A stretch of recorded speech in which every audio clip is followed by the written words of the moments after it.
Some music. If I put on my playlist, it'll probably be like some New York music. Be what? Some New York music. What's New York music? S.I.S. Oh, Hey you all, thank you for tuning into the Wealthy Sis podcast, where we talk about all things business related and of course women related. How can we forget that? We know that running a business isn't easy and support is critical, especially during the early stages. That's why we created S.I.S. I'm your host, the founder of Support Influences Success, and now the Wealthy Sis Network. And today I'm joined by two amazing entrepreneurs.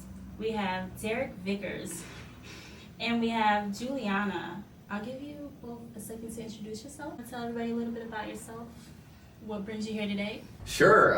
So I'm Derek Vickers, and I'm the CEO and owner of Vicktory Real Estate Group. What we do is that we own and operate mobile home parks in the southeast United States. We have 38 communities, just under 2,000 lots. Oh, wow. Yeah. Just under 2,000 large lots. Number. And so we're based here in Orlando, and we've got property managers and employees and all the other fun things that come with running a business. Oh, that's major. Yeah. What about you, Juliana? Well, my name is Juliana Sotomayor. Okay. But I go by Jules. I am the CEO and owner-operator of Jules Homes. I am a realtor as well as a short-term rental, vacation rental manager. Nice. Okay. And about how many properties do you have in your So right portfolio? now I have 5 live properties. Nice. Yeah, so I'm a small boutique. I keep it within the Central Florida 5 is a area. lot for one.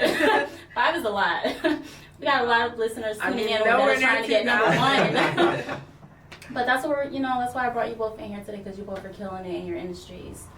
So for all the listeners, if you haven't caught the drift by now, we're talking about all things real estate, mobile home parks, short-term real estate, vacation homes, Airbnb, all that good stuff we're going to be diving into today.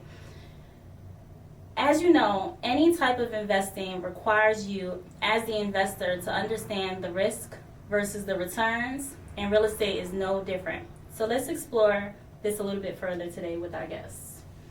We're going to kick things off with Icebreaker. All right. All right, so my icebreaker question, we're not going to go too crazy. What are the 3 favorite apps? What are your 3 favorite apps that are currently in your phone? Let's keep them PG. Okay. I keep it simple. Okay. You Google. Okay, you got Google? The Google Chrome? Google. Well, Safari on my iPhone, but, Okay. main webpage just straight to Google. Okay.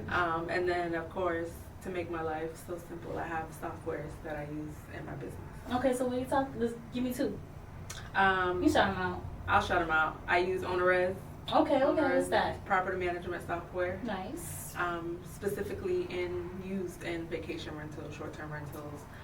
But it can be from, a simple homeowner who only owns one, Mm-hmm. or you can be a major property manager and have a couple thousands or hundreds. Oh, cool. Nice. So it's definitely one of my go-tos.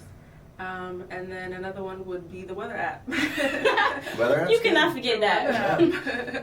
Yeah, I got that on my watch. I look at that every day. Yeah. What about you, Derek?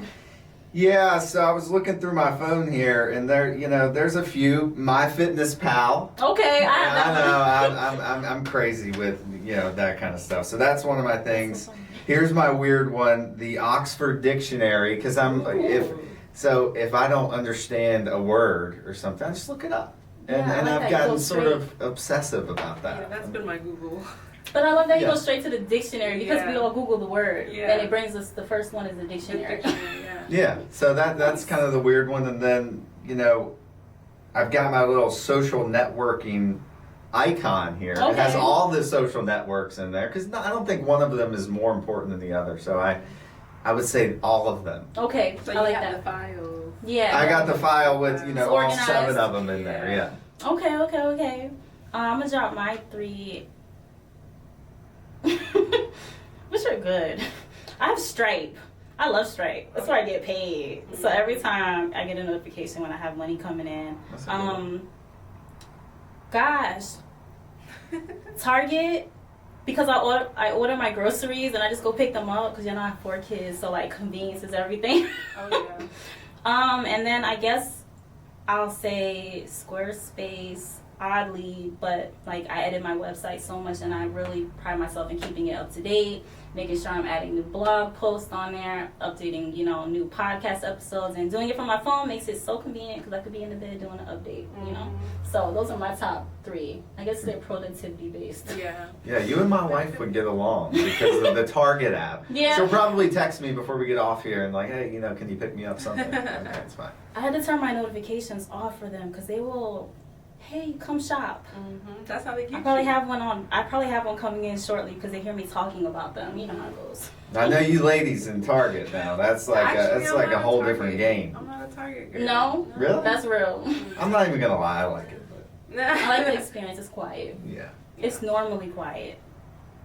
All right. So, we have to start with a disclaimer. Before you invest, make sure you do your own research. It's so important. Talk to your financial advisor. Make sure that the appreciating asset makes sense for your portfolio and personal circumstances. Everybody's situation is different.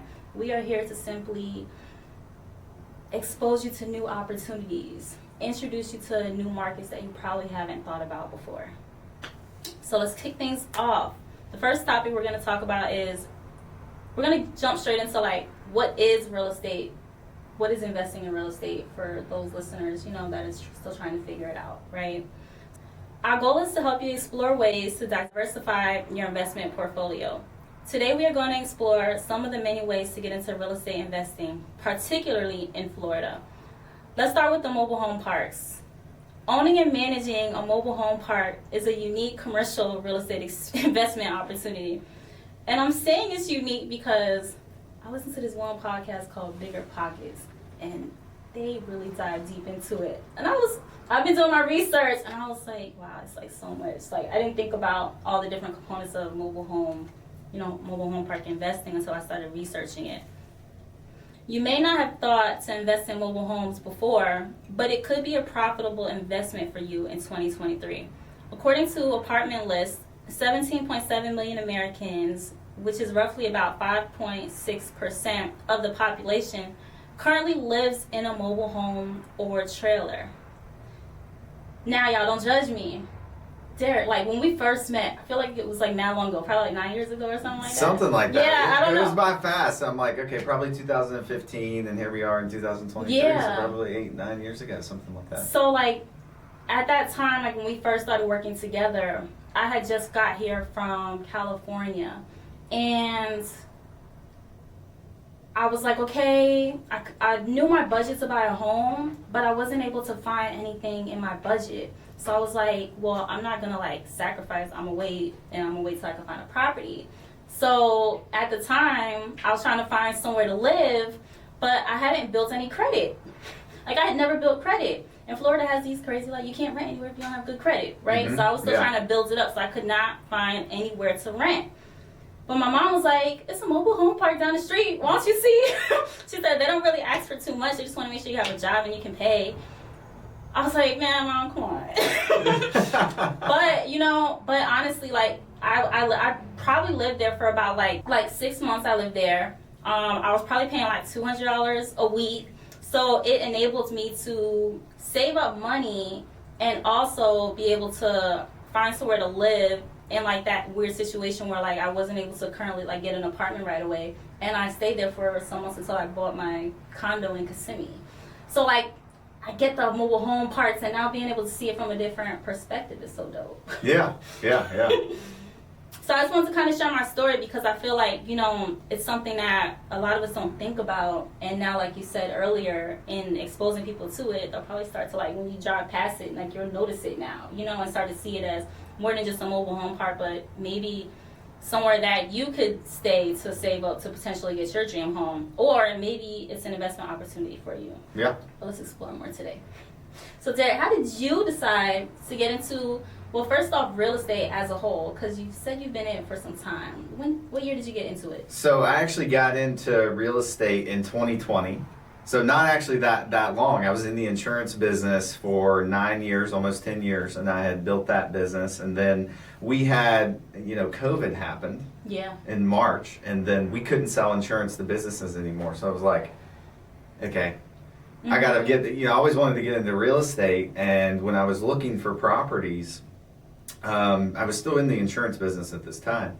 And I was looking at apartment complexes and stuff because I didn't just want to buy like 1 or 2 doors. I wanted to get a couple. Yeah. And, it was like $15 million for, a 100-unit apartment complex. I'm like, okay, I don't know. I don't have any investors. I don't have any money myself. So how am I going to do that? And I actually had a buddy that was investing in mobile home parks in North Carolina. Okay. And, yeah, so he kind of introduced me to, like, you need to look at this. But one of the main reasons I got into this business is because the barrier to entry. So the first property we bought was $425,000. It had 22 units. Okay. So, if you go buy a duplex here in Orlando, how much is that? It's way more than that. It's way more than that. Unless it's a big turnaround. So I like that because I could get a little more scale with less money. Because if I had, just 1 or 2 doors and somebody moved out, then I got to get somebody in. Yeah. So that was one. I could get more scale for less money. That definitely makes more sense when you think about it over time frame as an investment property. Yeah, for sure. And the other thing is that once you stabilize a mobile home park and the tenants own their homes, they tend to stay there for a long time. We have people in our parks that have been there for 20, 25, 30 years. Yeah, I noticed that. Yeah, and they stay there, and so you don't have this constant lease up like you would in apartments. Every 6 to 12 months. Yeah, so and like if you have a 100-unit apartment complex or something, every month there's churn and burn, so you constantly have to be marketing. So that first park that I was just telling you about, it was a mess when we bought it. So that's a whole different story, but. Now, it's no one even really has to be there. So it's very stable. It collects well. The people pay rent on time, and it's a great place to live. Wasn't before, but we were able to go in and turn it around. So that was probably the 2 main reasons I got into the business. So you basically went in and you made all the renovations to like the different lots individually, or was it more like land renovations? No, so great question, because this could lead into some good areas for your listeners. So basically, we bought the park. It was 22 units, and 10 of them were occupied. But the other 12 were basically, I could show you pictures. Most people listening to this would see these mobile homes and be like, okay, you got to get rid of those things. They're terrible. Yeah, but pretty bad shape. Absolutely. And so what we did, actually, we would sell them for like $100 or $200 to a family that maybe they had contracting experience or something, and we would give them free lot rent until they fixed up the house. Oh wow! Okay. Yeah. That's smart. Yeah. So we gave them free lot rent until they fixed up the house. So they make these houses like they invested into them. Yeah. They invested into them, and so that's another cool like pride of ownership thing that I like, because they help you kind of bring up the the aesthetics of the park, area, the quality. Yeah. So your tenants, when they come in, they're buying the mobile home, but then the lands, you own the land. So are they leasing the land from you? Correct. Okay. Correct. All right. Correct. That makes sense. Yeah. But for you, when you go in and you buy the whole mobile home park, you're buying the units and the land, so you own everything. Well, yeah, you can buy some where the tenants already own the mobile homes, okay. And then you're just basically buying the dirt. Okay. Or you can buy them like that and where you own the units. In the market, yeah. Yeah. So there's many different aspects of it. You can buy, like, we bought a park that was like half and half, and we bought a park that's been all where we owned them, and then we bought one up here in Longwood 6 months ago that they already owned all the homes. It was already stable. It's just going to sit there. It's a really nice park. It didn't have all the the dramatics of that first park. Okay, that's good. So how do you find the properties to invest in? What's your method? Yeah, so the best method, and look, I'm an insurance salesman, guys. So to build my insurance business, I had to go door to door to businesses, had no referral. Like I moved from Virginia and didn't know anybody. So I've been kind of a grinded out kind of guy. And so cold calling, finding these properties and cold calling them. I found a list of all the mobile home parks in Florida, and I was able, this list had phone numbers on them. And look, some of the numbers are dead. The list isn't perfect, of course. You have to go through them. Yeah. So, but it still gave me a starting point for me to start cold calling these guys. You put in the work.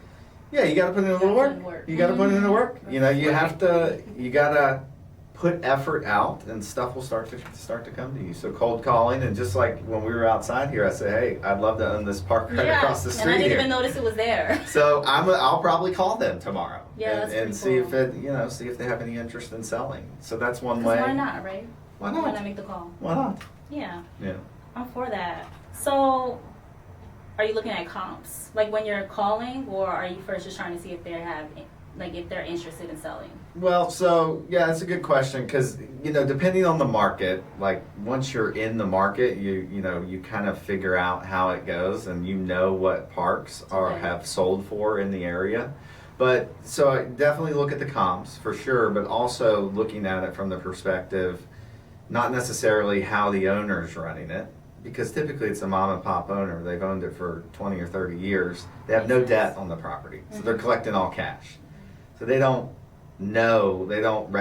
realize the full value of what it can be. The full potential. Yeah, and so I look at it as like, hey, I look at the potential of the deal as well as the comps, because you're not going to run it like mom and pop ran it. Mm-hmm. That's not going to happen. Very true. They're paying their cousin, $50,000 to manage it, which, a 20-lot park, like, how's that even make sense? Mm-hmm.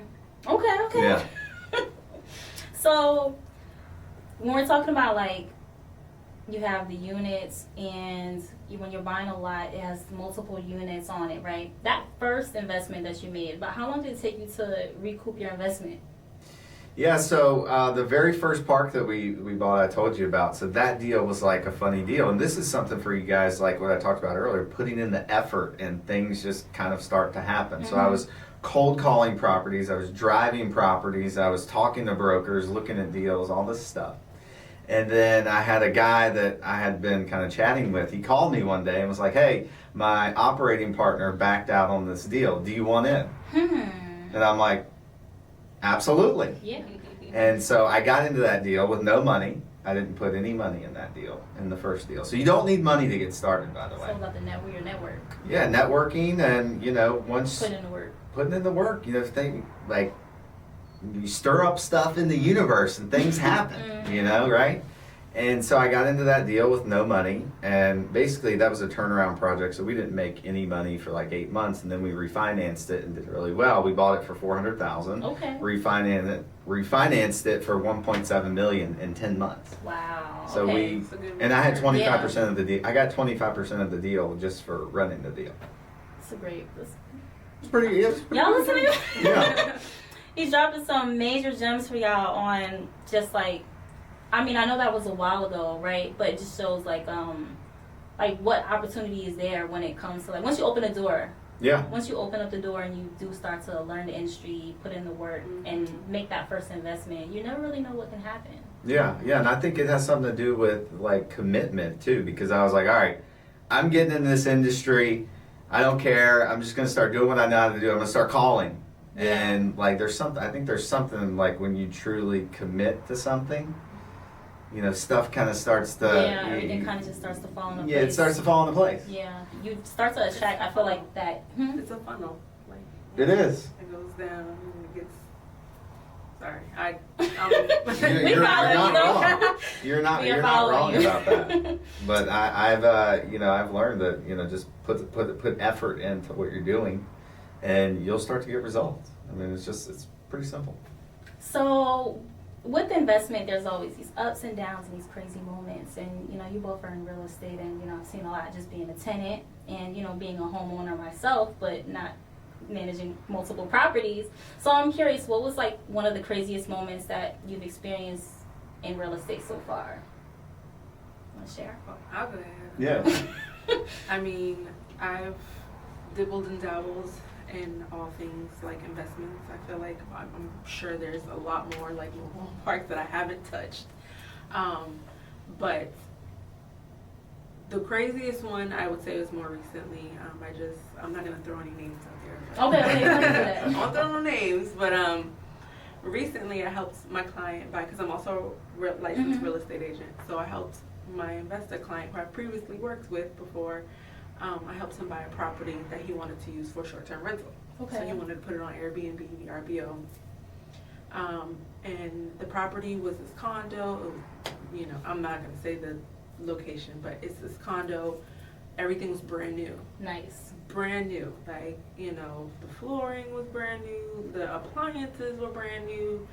You know, everything was just clean, and it came fully furnished. Stickers Nice. still on the furniture. Yeah. And it was a really good deal, and we got it for under appraisal value. So we're excited. We're ready to go. This is prime location. You know, I'm running the numbers. This is how much you can make per night. You know, I'm giving them the rundown, and everything is looking good. This is a good deal. A month in the deal, managing the property, and he's like, you know, he comes probably once, because, you know, he's an investor, so he comes to see the property once, and then that's it. Yeah. So this is his first time seeing the property, and he's like, hey, did you know there's a leak? And I'm like, no. Like, what? Yeah. Yeah, so there's a leak, and doing some background research, I find out that the previous owner knew about it.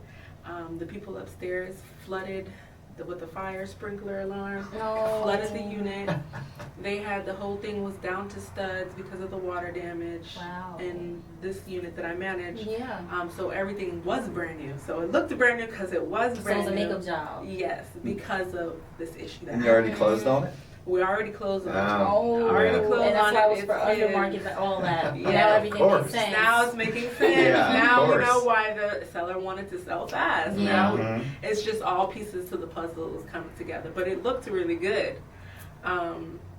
So we're still actually in the process of dealing with that, because we found out that, you know, there was lawsuits, and Yeah. you know, seller knew about it but didn't disclose it, and Of course not. the upstairs owner doesn't want to take claim for the leak. Yeah. So it's a whole thing on the background. So, yeah. I understand. Sheesh. Let's say nightmare. That happens. Like, we've had, you know, same thing. You know, seller doesn't disclose that there's a crazy problem with the sewage, you know, and we, you know, And the miss. inspection was clean. Everything was Yeah. clean. This is a brand new property. Yeah, Yeah. go ahead. Well, this was just a dumb mistake on our part. We were like, Yeah. okay, yeah, we sort of checked it, not enough. Yeah. But, I understand. I get it. yeah. Yeah. So what's your dare? if anybody in this network knows someone who can help us out, Okay. I'm all ears. Resources. We need resources. Yes. Okay, so crazy story. I mean, oh my gosh, like there's so many. So I'm thinking of one that this one guy, the first property I was telling you guys I bought. Look, it was in Cocoa, not a great area, but we turned the park around. Okay, but before, okay, it was terrible. So we bought this park, and there was a unit there. Okay, there was people living in it. They weren't paying us. They weren't on our rent roll. They were paying this random guy who told them that he owned the unit. So the guy that didn't even live in the park, wasn't associated with the Yep. park, Yep. was renting this little RV that was ours to these Crazy. people. That's crazy. For how long? Do you know how long they was doing that? I don't know. I mean, by the time I found out and we put a stop to it, he got mad, right? And so he had worked at the little towing company across the street, and so I put a brand new sign up at the park. We put a new fence up in the front, a new sign. I'm like, yeah, you know, we're turning this place around.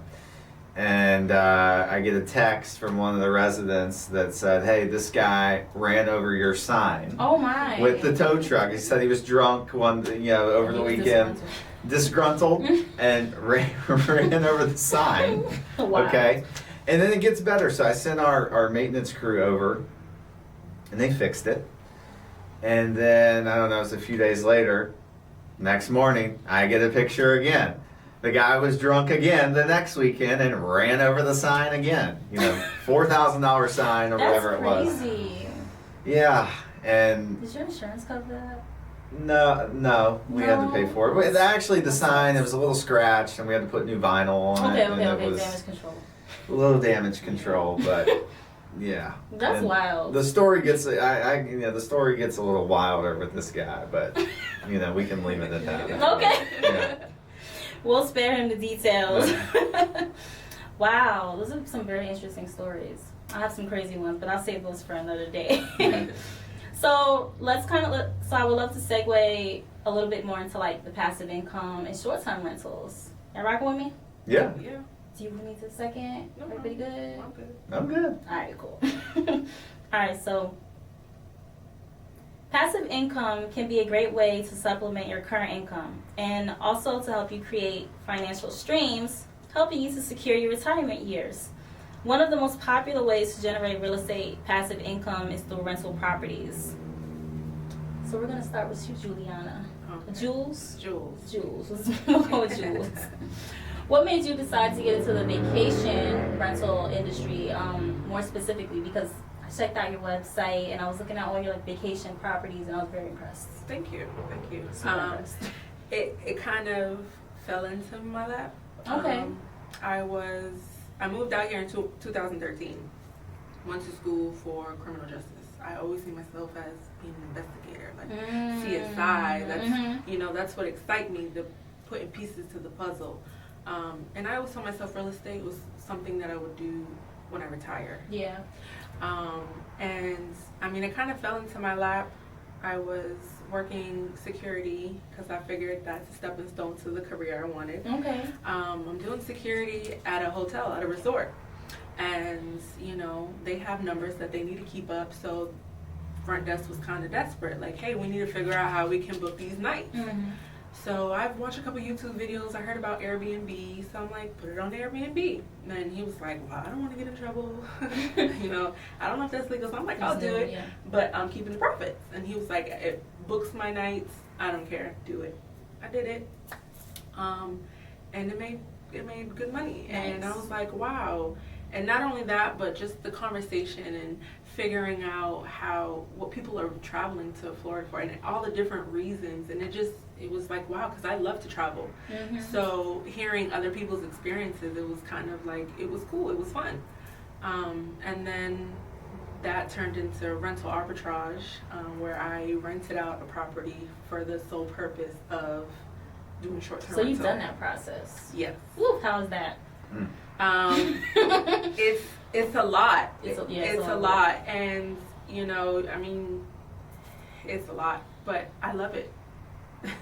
So. Hey, if you love it, I feel like you'll find a way to make it work. Like, right. That's why we get into like entrepreneurship, because we can actually choose like what things we actually want to do. Exactly. And it's a stepping stone. I mean, rental arbitrage is a great way to get into real estate and not actually own a property. You're renting a property, you're spending, your 12, 13, depending on however much you agree on, and then you're using that property that you're paying for to, potentially make you some money on the back end.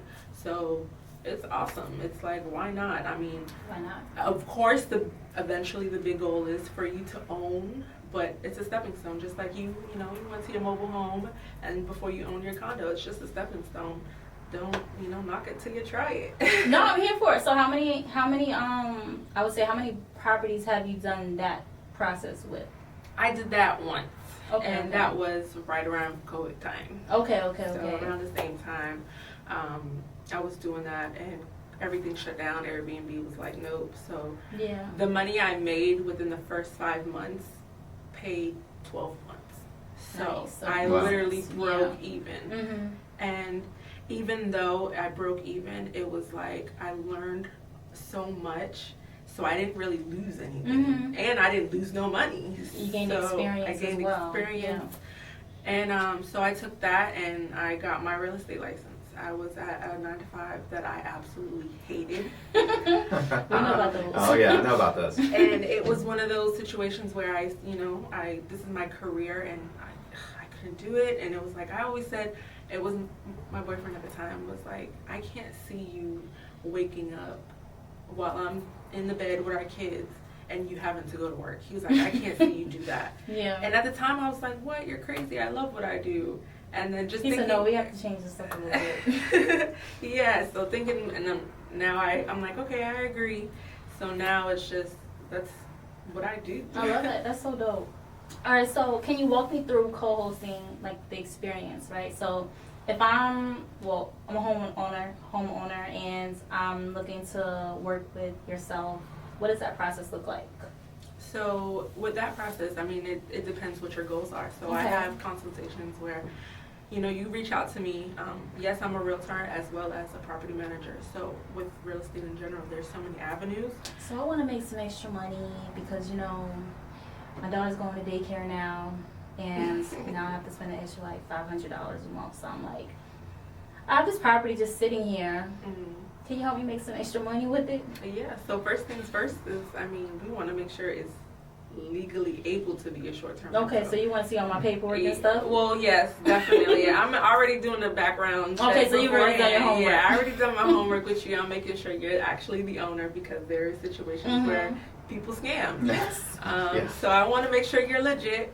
And I'm doing my homework, I'm doing my research, and then, if you say you want to make money, it's like, okay, is this legal? And if it's legal, minimum nights, what's your end goal? Like, where do you want to be? Do you want profits? Do you want to just vacation for free? Like, all these things matter. And if you're just like, I want to make the most money I can make, I need this to make me some money, then I'm saying, hey, if do you already own the property? I do. You do? Okay, so yeah, if it's legal, we're gonna furnish this property. I'm gonna help you furnish it, because that's what I do. You got an eye for that. Yeah, no, I don't. But you have people. Okay, that's good to know. I have people. I want to know everything. So, we're going to furnish the property, and then what's the next step? We're gonna furnish the property, we're gonna do all our legal paperwork, make sure you're a legit short-term rental, we getting our licenses. We're turning on lights, we're turning on electricity, all this is hooked up, we're taking pictures, and we're putting it on all these websites. Okay. And then I'm sure you have to get paid somewhere in this. So when do you get paid? No, I only get paid when the property books. Oh, okay. So you help me set everything up, and then you get your return from, is it like ongoing for as long as the property's listed? Like, what if I don't list the property that long? So that's the thing with my contracts. I'm not a long-term contract. So you're short-term. Yeah. So I have you on a contract, so we both understand what our duties are. There's no blurred lines. There's no I thought this, I thought that. We're legit. Okay. So we kind of already, that's why we do the consultation. I want to know what you need, and you're going to know what you can expect from me. That makes perfect sense. I got a question. What determines if a property is capable to be a short-term rental, like the zoning or something? Yeah, zoning. So how would you know? What do you look at? You go call zoning. What county is it in? What HOA? Not only zoning, HOA too. Sorry, HOA is a big one. So that's why I focus in Central Florida only. Because that's the area Because that's the area I know. That So makes sense. that's why I focus on that area. I know I can call them up and say, hey. It's so important to know your market, know your area, and now niche down, right? So you have your niche area, which is like a great area because Central Florida, everybody comes here to vacation. Right. For many different reasons too, not just Disney. We're not just Disney. So do you manage do you oversee repairs and everything, or do I do that? I assist you with that. Okay. So I have the people. If you need someone, I can do the referrals. But I'm paying. But you're paying. Okay, yes. I'm just making sure. Yes, it's your money, you paying. And what about calculating how much you're going to list the property for? Who determines that price? And actually, this is the open question. After you, I would love to hear this from you as well. So I'm not gonna lie, I use software. Okay. So I run my comps, of course, and then I use software. So it's plugs. Yeah. And that basically will that's the most accurate. It's called Price Labs. Price Labs is what I use specifically for short-term rental. There's dynamic pricing. There's a bunch of them out there, but specifically what I use is Price Labs.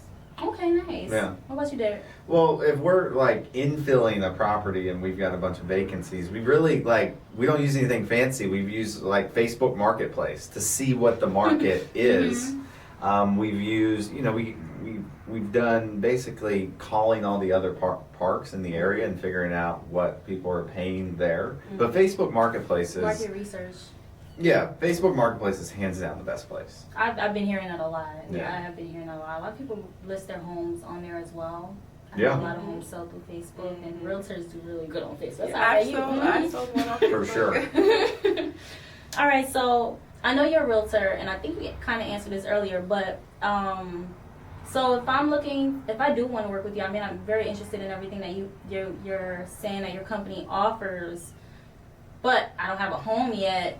Can I just come to you and we just work on it all, or should I start somewhere else and then come to you? And that's exactly why I got my real estate license, was because the capability of using my knowledge to actually help someone. I could do it for myself, but I can help so many other people do this. To me, real estate is mind blowing. The possibilities. So it's if I can help someone in my community do this and open their eyes, like my eyes was open, it's why not? And I get paid for it too, so right, double deal. Never hurts. Yeah. Never hurts to get paid doing something that you enjoy. All right. Well, we're getting into the time of the podcast where we drop our Wednesday wealth gems, and we talked so much about getting into investment properties and past investment experiences and investment opportunities, but we haven't really talked about the money. Where the money come from? Pardon my language, but where does the money come from, right? I know there are some people that are listening that are well, I'm paycheck to paycheck right now. So how do I get the money to invest? Or maybe there's that listener out there that has a couple racks and, $10,000 just sitting in an account, but they're trying to figure out, where do I, what do I do? Do I take the whole 10 and put it into the property, or do I find financing? So let's talk about this a little bit more. All right, so saving enough money for a down payment, ideally, what's that around? 20%, 20 to 30%. Yeah, 20 to 30%. 20-30%. Yeah. Okay. So that's one thing, but I know for investors, you have to account for some other things such as property taxes, insurance, closing fees, repairs. Yep. Did I miss anything? You may, depending on the property, Depending, right? You're going to have, in a park or any other type of real estate investment, that's what some people don't think about. Closing costs. All those costs, yeah. Closing costs. People just think I have my 20%, let's do this. No. And it's cool, I'm glad you want to learn the experience and get started, but you're going to need a little bit more than that. It's a little bit more than that. Yeah. You don't want to be, house rich and cash poor. Exactly. Yeah. And then one thing on that too is that the property taxes in Florida, they reassess on the sale. Oh, So okay. if I buy a mobile home park for mom and pop, they bought the park for, $300,000, 25 years ago for nothing, right? And they're paying whatever they're paying in property taxes, $7,000 or whatever. But he sells it to us for $5 million or something. The property taxes are going to be $90,000 versus $7,000. I get where you're going with that, because I know a lot of times people like to look at on Zillow the past year's property taxes and think that that's going to help determine what they're paying. But what you're saying is no, it all depends on the situation. Yeah. It totally. depends on the sale price. Sale price. I always tell my investors, account for 1% of the sale price towards your taxes. Okay, that's a good price model. All right, so my question is, when we are considering getting into our first rental property, should we start saving? What is that? Do we start saving money? So each check I get, am I putting away $20? Or am I looking at the bigger picture okay, let me start, saving money, but maybe I'm exploring different side hustles and things of that nature. I'm curious, what was your method to getting the money for that first investment property, if you're open to sharing? Yeah, I totally. So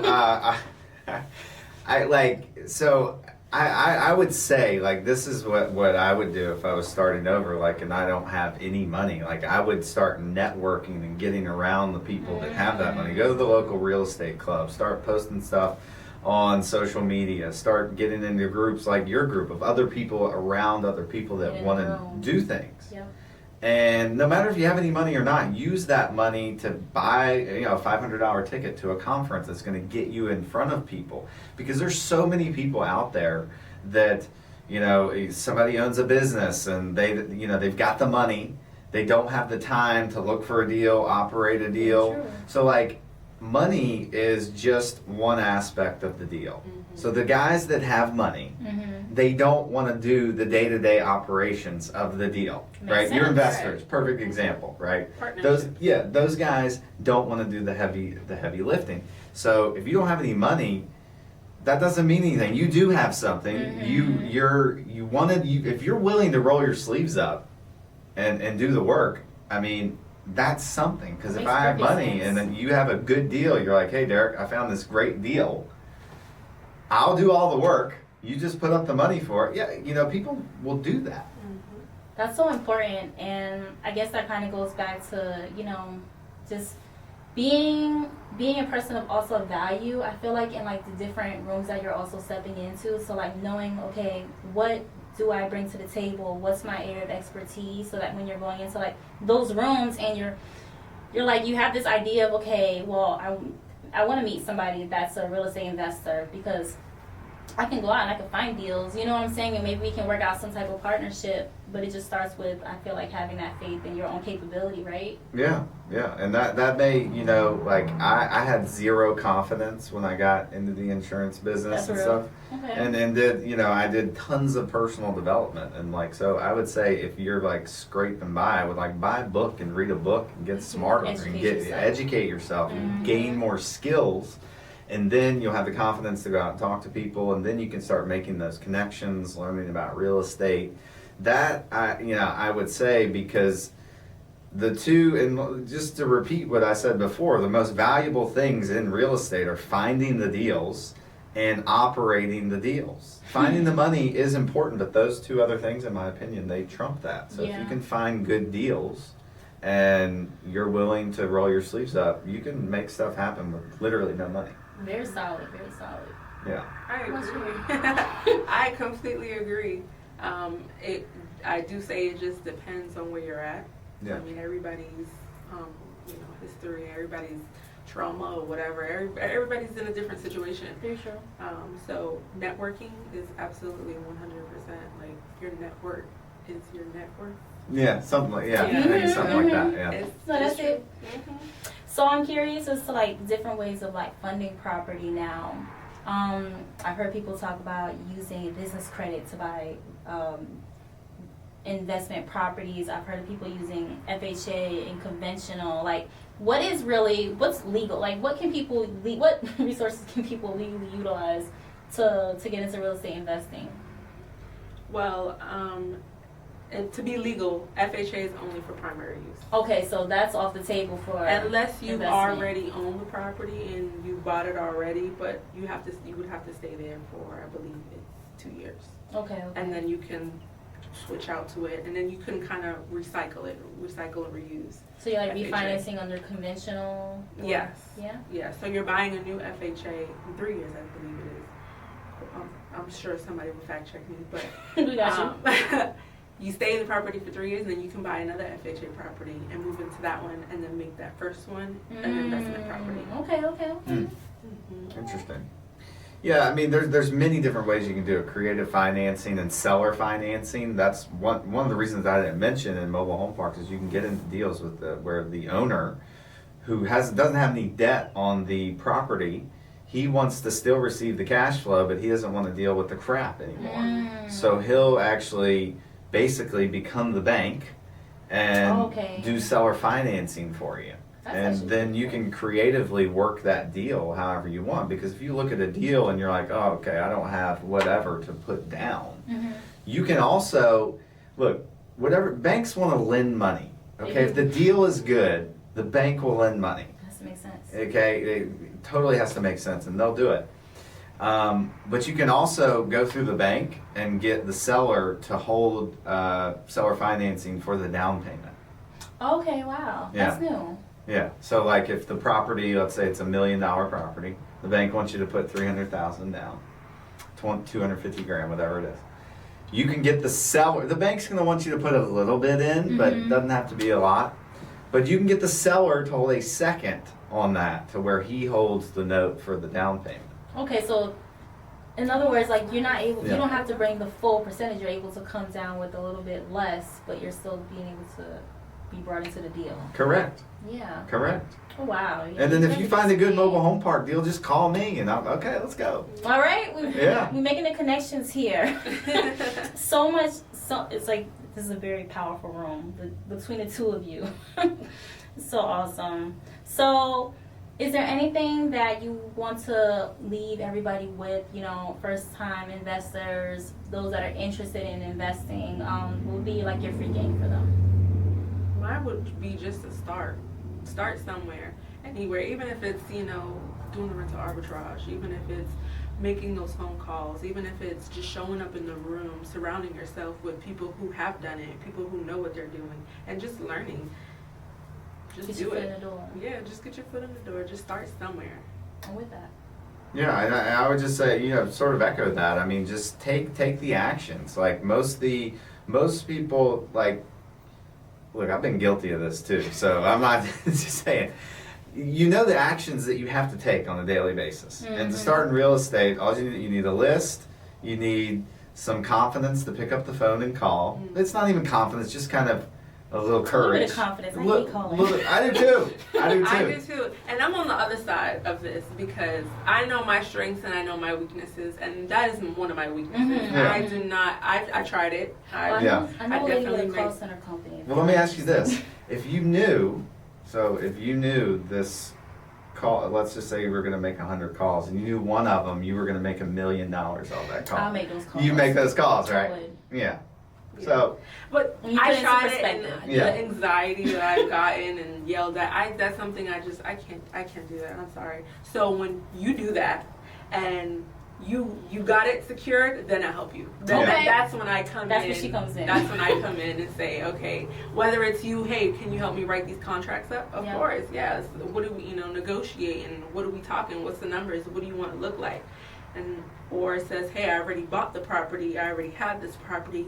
Can you take care of the footwork of managing it? Of course. That's where I'm at. yeah, All I right. understand. And I would tell you guys too that, like you can absolutely do it.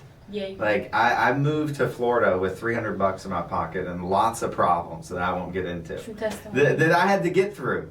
And it wasn't easy. It was tough, and it was a lot of sleepless nights. A lot of how am I going to pay rent on Friday? And I got to go cold call businesses all week with no gas in the car, and got to figure out how to put a couple bucks of gas in the car, and no confidence. Like, so you can fight through this stuff, right? It's not impossible. You got to, like what you mentioned, just getting out there and taking action, and then eventually, it'll start coming your way. You'll start. Yeah, and the making things excuses happen. are just that. They're excuses. Like, Very true. I have a 1-year-old, and all my clients always know my daughter because she's always in the background. So You know what you gotta do. You do what you gotta do. I take my baby with me, or she's at daddy's house. She's with daddy, or you coming with me. Like, we gotta go see this property right quick, or a guest locked themselves out. Exactly. Just things like that. She's rolling with me. She's my road dog. Okay. You just have a baby. I did. We just had our second little one. Oh, congratulations. Thank you, I saw the thank you. pictures. Yeah, he's so we had a little boy, and he's fun. I was on a call earlier, and I'm holding him, so same thing. You just do what you got to do. You do what you got to do what you got to do. You guys, ladies, are amazing. Thank you so much for coming out today and sharing not just your testimony, but sharing so many gems, information, the resources, everything. I definitely want to make sure that everybody that's tuned in is able to tap in with you all. So I know at the bottom of the podcast, all of your links will be there. But if you want to kind of shout out what's the best way to contact you so that our listeners know, I'll let you take it away. With me, you can find me on Instagram, Jules the Realty, Jules, the Realty. I don't post a lot of content, but I am very active. I interact. Cool. Sounds good. What about you, Derek? Yeah, so I'm on every platform at Derek Vickers 885. You know, LinkedIn, Instagram, TikTok, Facebook, all of them, Twitter, everything. So you can reach out to me there. You can go to our website. It's victoryrealestategroup.com. I think you'll have that in Yes, the. I will. I got Yeah, you. and so we're also starting a mobile home park mentorship program. Nice. As well, so I think we'll have that set up. We can put that in the link Yeah, too. you can send me all that information. Yeah, for sure, and we'll we can add you to our email list. You'll get tips and tricks and things and little things that you can do to help you get over the calling reluctance to go find your first deal. Yeah, I think that'll be great content because I know that's something a lot of us struggle with. For Yeah, certain. me too. So in our closeout, we're gonna reference the words of Oprah because we love Oprah. I love Oprah. I will forever believe that buying a home is a great investment. Why? Because you can't live in a stock certificate. You can't live in a mutual fund. So that's what Oprah said. True. Oprah has lands, she has farms, and we are here to create, that generational wealth for our families and those to come. And it starts with understanding and getting into the real estate market. However it best works for you. Right. We're just here to expose you to the different resources. We have a couple special announcements before we close out. So, as you all may have known from social media posts and all that good stuff, because I know people follow us on Instagram, we're expanding our network family. So we do have a very special announcement on the way. Remember, we have the Brunch and Finance coming up every first Saturday of the month. Come out, network, meet new women in business, entrepreneurship, expand your network. It's a way to tap in every month at the first of the month. Come for an hour, come for 10 minutes. Just come out, tell people what you have going on, and enjoy the rest of your Saturday. We also have the Wealthy Sis Pool Soiree coming up. That's on April 8th. Don't forget to subscribe to Wealthy Sis Podcast. Make sure you follow our amazing guests. And we just want to thank our entire community for supporting us and helping us to get to where we are as we continue to build. Make sure you support us, subscribe, tap in with our guests, and until next time, peace. Peace. Y'all are funny. Thank you. Omar, you've been working out, man.